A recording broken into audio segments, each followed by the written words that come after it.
अस्सलाम वालेकुम dear students.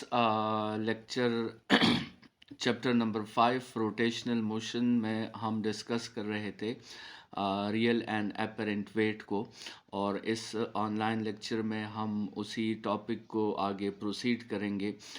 Real wait को हमने डिफ़ाइन किया था कि it is the force which is applied by gravity on every body which is inside the gravitational field. ठीक है, तो उस फोर्स को हमने रियल वेट कहा था। मतलब अर्थ जो हम पे फोर्स अप्लाई करता है, उस फोर्स को हम रियल वेट कहते हैं। और एपरेंट वेट की हमने डिफिनीशन की थी कि वो फोर्स जो हमें फॉलिंग से रोके, या वो फोर्स वो वेट जो हमें फील हो, या वो वेट जो एक डिवाइस हमें मेजर करके दे। ठीक है, तो उसको हम एपरेंट वेट कहते हैं। एपरेंट वेट की एक डिफिनीशन है the force which can prevent us from falling. दूसरी डिफिनीशन है the weight which is measured by a device. और तीसरी डिफिनीशन है कि the weight which is felt by us is known as apparent weight. ठीक है, तो कल के लेक्चर में हमने सिर्फ डिफिनीशंस की थी रियल और एपरेंट वेट की, और हमने ये डिस्कस किया था कि ये दो नाम देने की ज़रूरत इसलिए पड़ी क्योंकि कुछ केसेस ऐसे होंगे जिसमें रियल और एपरेंट वेट दोनों इक्वल होंगे, लेकिन कुछ ऐसे केसेस भी अभी हम डिस्कस करेंगे जिसमें आपके साथ रियल और एपरेंट वेट जो है वो एक दूसरे से डिफरेंट होंगे। तो सबसे पहले तो हम ये बात डिस्कस कर लेते हैं कि एक वेट के मेजरमेंट का जो डिवाइस होता है, जो हमने बात की थी कि स्प्रिंग बैलेंस होता है या वेट मशीन होता है, तो वो किस फोर्स को मेजर करता है। सबसे पहले इस पे बात करते हैं कि वो कौन सा फोर्स है विच is measured by a device. Force which is measured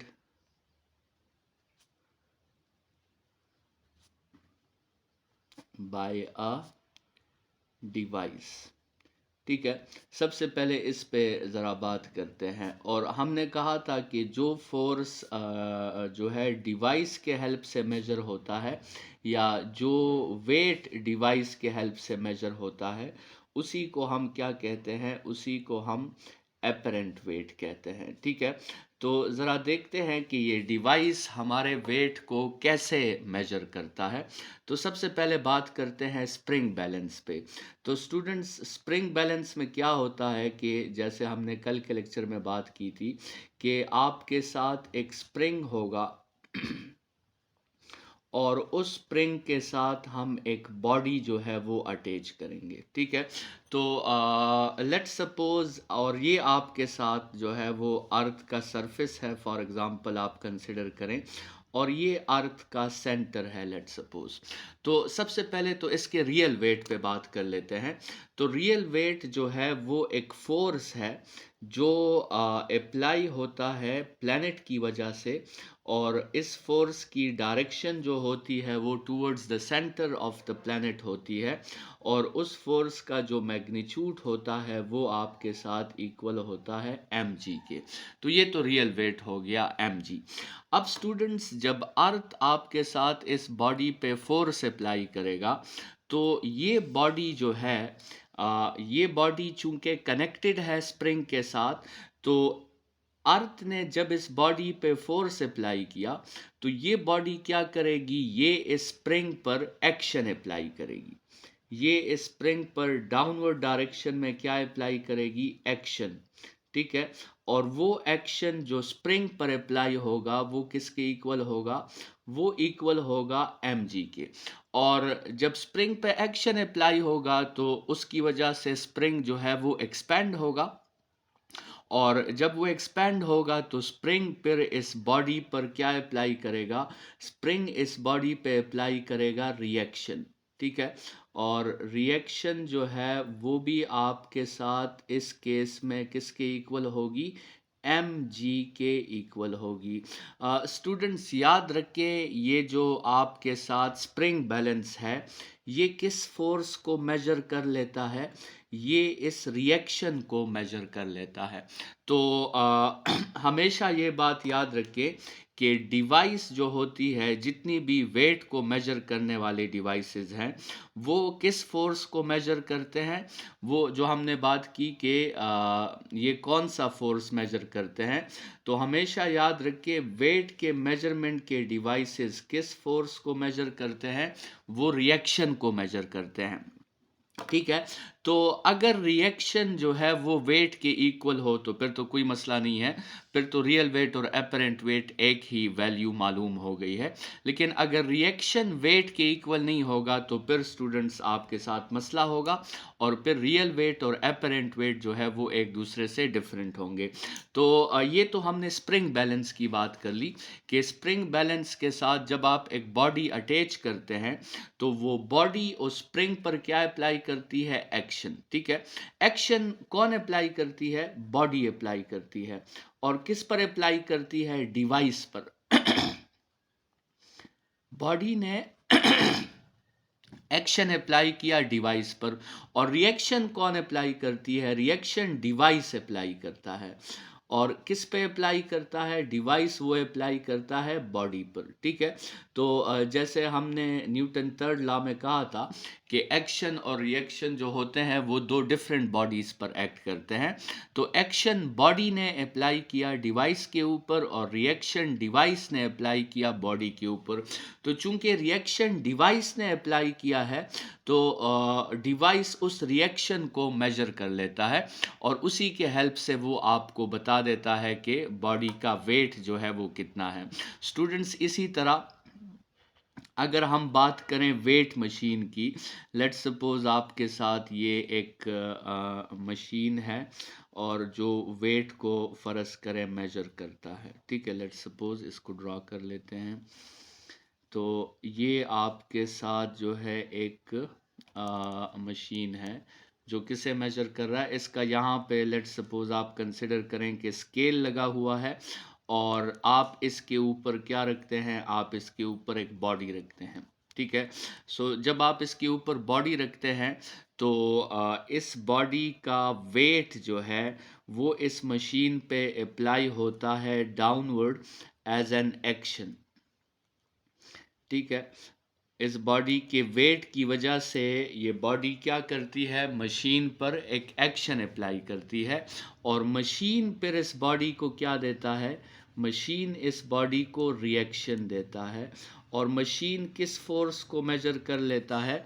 वो इसी रिएक्शन को मेजर कर लेता है, और जो आपको इस स्केल पे जो है फिर नज़र आ जाती है। तो डिवाइस जिस फोर्स को मेजर करता है स्टूडेंट्स, याद रखिए डिवाइस आपके वेट को डायरेक्टली मेजर नहीं करेगा, बल्कि डिवाइस किसे मेजर करेगा? वो रिएक्शन को मेजर करेगा। तो ये मेन पॉइंट जो है यहाँ पे आप अपने साथ नोट कर लें कि a device can't measure the real weight. ठीक है। डिवाइस कभी भी रियल वेट को जो है वो मेजर नहीं करता। वो किसको मेजर करता है? It can only measure the reaction. Device जो है वो किसको मेजर करता है? वो रिएक्शन को मेजर करता है। ठीक है। और रिएक्शन जो होती है स्टूडेंट्स, रिएक्शन डिपेंड करती है एक्शन पे। रिएक्शन हमेशा मैग्नीट्यूड में इक्वल होती है किसके? एक्शन के। जितना बॉडी ने एक्शन अप्लाई किया होगा डिवाइस के ऊपर, डिवाइस ने उतना ही रिएक्शन देना है, और आपके साथ वो रिएक्शन मेजर हो जाता है। ठीक है। अब अगर एक्शन भी वेट के इक्वल हो तो फिर तो रिएक्शन भी वेट के इक्वल होगा, और उस वक्त रियल वेट और एपरेंट वेट दोनों इक्वल होंगे। लेकिन अगर एक्शन जो है वो वेट के इक्वल नहीं है तो फिर रिएक्शन भी वेट के इक्वल नहीं होगा, और उस केस में फिर रियल वेट और एपरेंट वेट जो होंगे वो दो डिफरेंट चीज़ें होंगी। तो इसको समझने के लिए सबसे पहले तो हम एक स्मॉल सा एग्जांपल ले लेते हैं। आप कंसिडर करें कि आपके साथ जो है एक वर्टिकल कॉलम है और उस वर्टिकल कॉलम में वैक्यूम है। ठीक है, लेट्स सपोज आपके साथ ये एक वर्टिकल कॉलम है और इस वर्टिकल कॉलम में अंदर जो है वो एयर मौजूद नहीं है। तो इस वर्टिकल कॉलम में क्या है, इस वर्टिकल कॉलम में वैक्यूम है। ठीक है, तो और इसके साथ आपने क्या किया है, एक स्प्रिंग बैलेंस के साथ आपने एक बॉडी अटैच की है। ठीक है, तो स्टूडेंट्स इस बॉडी का जो रियल वेट होगा, इस बॉडी का रियल वेट होगा mg के इक्वल। और ये बॉडी क्या करेगी, ये इस स्प्रिंग पर या इस रोप पर ये बॉडी अप्लाई करेगी एक्शन।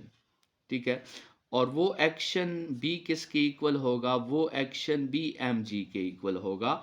और ये रोप जो है इस बॉडी पर एक फोर्स अप्लाई करेगा जिसको आप रिस्टोरिंग फोर्स कह दो या टेंशन का फोर्स कह दो, जो कि रिएक्शन होगा।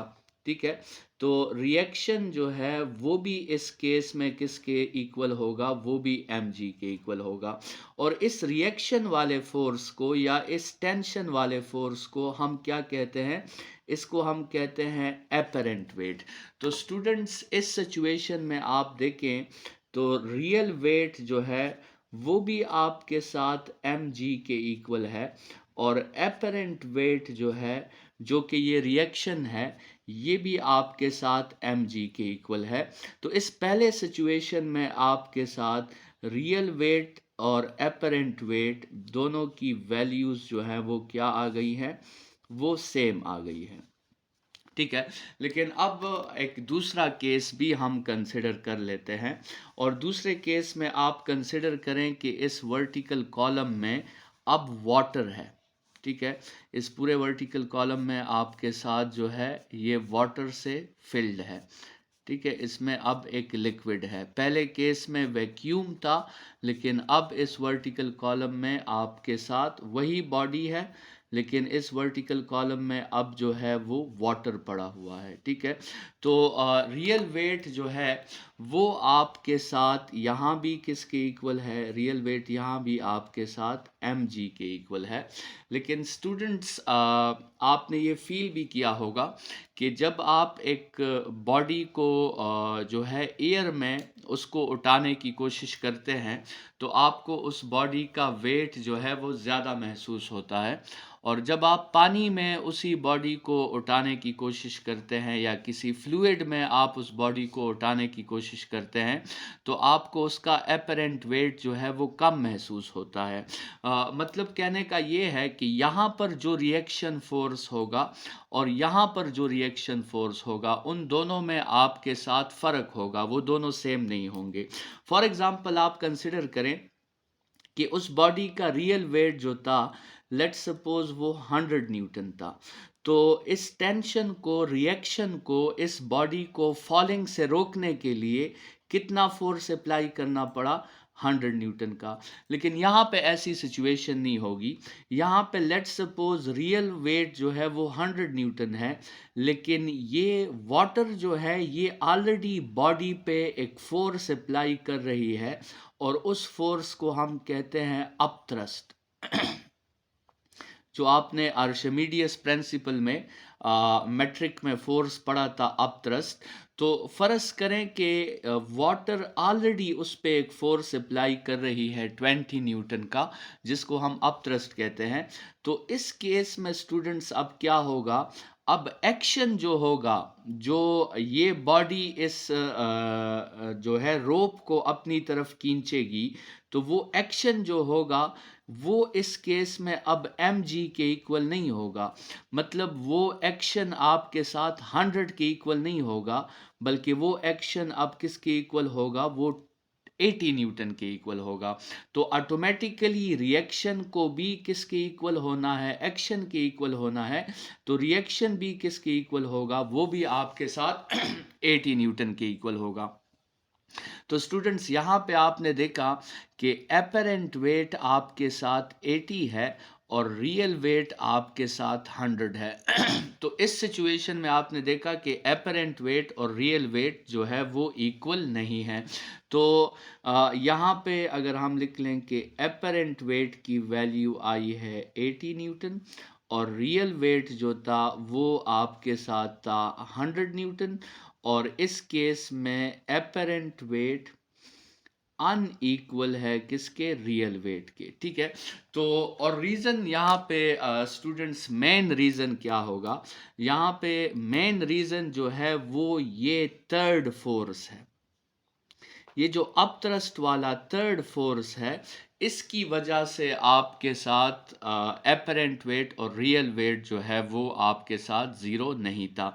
यहाँ पे आप देखें सो सिर्फ दो ही फोर्सेस थे, एक आपके साथ रियल वेट था और एक उस बॉडी को फॉलिंग से रोकने के लिए रिएक्शन था। ठीक है, तो जब दो ही फोर्सेस होंगे तो फिर स्टूडेंट्स याद रखें कि हमेशा रियल वेट और एपरेंट वेट आपस में इक्वल होंगे।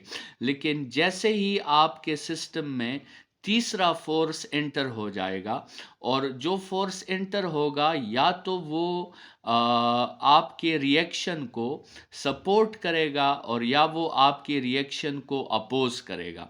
तो अगर ऐसी सिचुएशन आ गई तो फिर आपके साथ रियल वेट और एपरेंट वेट जो होंगे फिर वो एक दूसरे से डिफरेंट हो जाएंगे, और जो है फिर एपरेंट वेट रियल से ज़्यादा भी हो सकता है और एपरेंट वेट रियल से कम भी हो सकता है।